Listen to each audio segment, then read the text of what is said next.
ជំរាបសួរពុកម៉ែបងប្អូនថ្ងៃនេះយើងមករៀនមើលខ្សែបាតដៃទាំងអស់គ្នាពុកម៉ែបងប្អូនមានចាប់អារម្មណ៍ទេថានៅលើបាតដៃរបស់យើងមានលក្ខខ្សែបាតដៃល្អ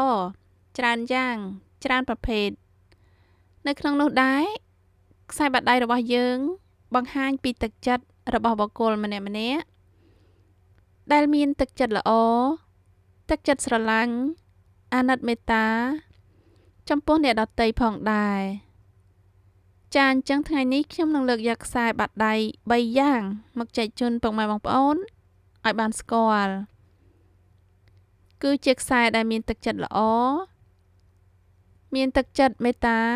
មកចែកជូនពុកម៉ែបងប្អូនឲ្យបានស្គាល់ចាអញ្ចឹងជាដំបូងខ្សែទី1គឺខ្សែបេះដូងកោងឡើងទៅលើខ្សែបេះដូងកោងឡើងទៅលើនេះចេញពីចំណុចក្រោមម្រាមកូនដៃកោងឡើងទៅលើត្រង់ចំណុចទល់សៅរាងចំហៀងបន្តិចពុកម៉ែបងប្អូនដូចក្នុងរូបភាពអញ្ចឹងពុកម៉ែបងប្អូនដែលមានខ្សែបាតដៃប្រភេទនេះជាខ្សែបេះដូងភាគច្រើនជាបុគ្គលមានទឹកចិត្តល្អខ្សែបេះដូងរបស់យើងគឺតាក់ទងនឹងអារម្មណ៍តាក់ទងនឹងទឹកចិត្តរបស់យើងម្នាក់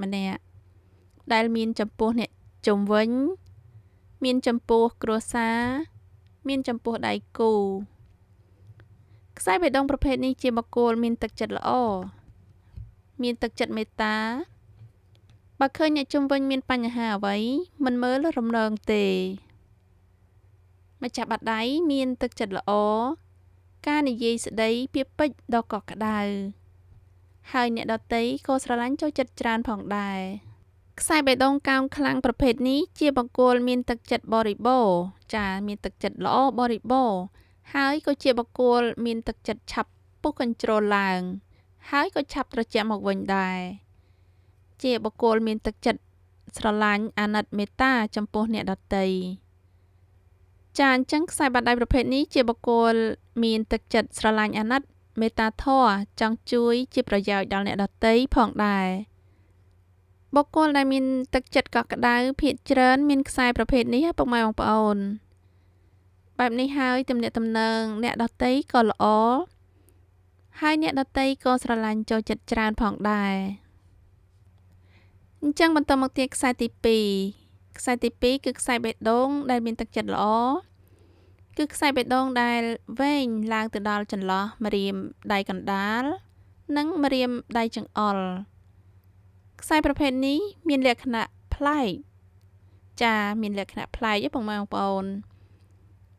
ភាគច្រើនជាបុគ្គលមានទឹកចិត្តល្អលោកអ្នកដែលមានខ្សែបាតដៃប្រភេទនេះស្រឡាញ់សាច់ញាតិ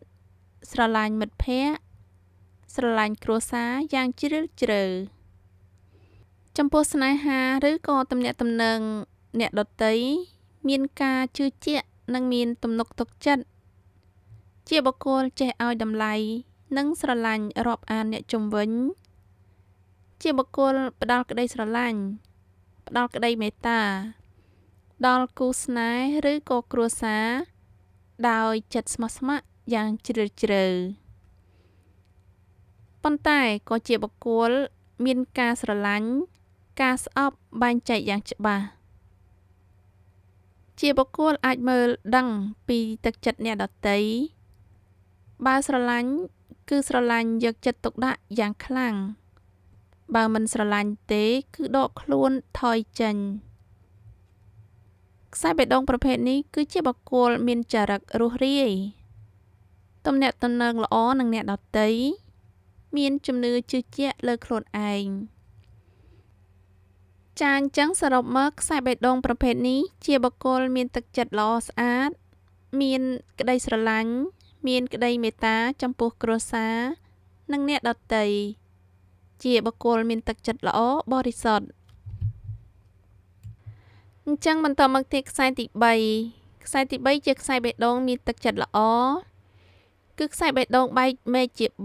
3ខ្សែបេះដូងបែកមែកជា3នេះជាបុគ្គលមានទឹកចិត្តល្អចេះគិតនិងយល់អារម្មណ៍អ្នកជុំវិញជាបុគ្គលរួសរាយពូកែសែបគប់មានទំនាក់ទំនងល្អនឹងអ្នកដទៃមិនចេះរើសអើងចំពោះបុគ្គលណាឡើយ ជាបុគ្គលចេះមើលដឹងស្ថានភាពរាក់ជ្រៅចេះពិចារណាបានយ៉ាងច្បាស់លាស់បើបុគ្គលណាម្នាក់មានទំនាក់ទំនងល្អជាមួយនឹងគាត់គឺគាត់យកចិត្តទុកដាក់ស្រឡាញ់រាប់អានមេត្តាធម៌មិនប្រកាន់ខ្លួនមិនចេះរើសអើងអ្នកមានអ្នកក្រអ្វីនោះទេបែបនេះហើយធ្វើឲ្យអ្នកដទៃស្រឡាញ់ចូលចិត្តច្រើនខ្សែបាតដៃប្រភេទនេះជាខ្សែបាតដៃនាំសុភមង្គលអ្វីដែលលោកអ្នកបានធ្វើល្អៗទៅលើអ្នកដទៃថ្ងៃណាមួយគុណបុណ្យទាំងនោះនឹងត្រឡប់មករកអ្នកវិញលទ្ធផលនឹងនាំសុភមង្គលមកដល់ម្ចាស់បាតដៃជាខ្សែបាតដៃល្អខ្លាំងណាស់ចំពោះគូស្នេហ៍វិញមានអ្នកស្រឡាញ់ចូលចិត្តច្រើនម្ចាស់បាតដៃមានទឹកចិត្តល្អមានទឹកចិត្តសន្តោសប្រណីមានក្តីមេត្តាបែបនេះហើយមានគេតាមស្រឡាញ់ចូលចិត្តច្រើនចាអញ្ចឹងសរុបមកខ្សែបេះដូងបែកមេឃជា3ដូចខ្ញុំបានរៀបរាប់ខាងលើនេះជាបុគ្គលមានទឹកចិត្តល្អមានទឹកចិត្តមេត្តាធម៌ជាខ្សែបាតដៃមានថាមពលខ្លាំងធ្វើឲ្យអ្នកជុំវិញមានសុភមង្គលផងដែរជាខ្សែបាតដៃល្អខ្លាំងណាស់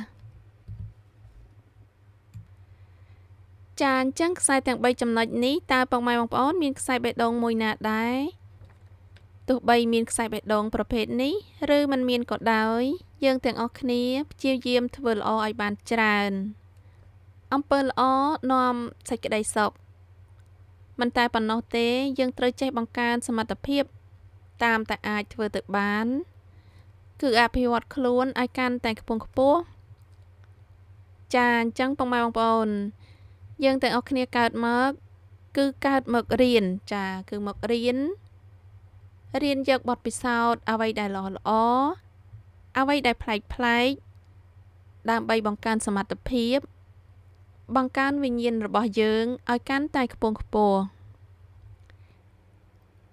ចាសូមអរគុណពុកម៉ែបងប្អូនដែលបានតាមដានវីដេអូរបស់នាងខ្ញុំខ្សែបេះដូងនៅមានច្រើនយ៉ាងទៀត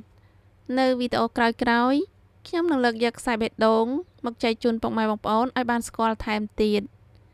សូមពុកម៉ែបងប្អូនជួយចុចសញ្ញាកណ្ដឹងនិងឲ្យមេដៃជាការលើកទឹកចិត្តហើយនឹងទទួលបានវីដេអូថ្មីៗនៅពេលក្រោយទៀតសូមអរគុណជូនពរសំណាងល្អទាំងអស់គ្នា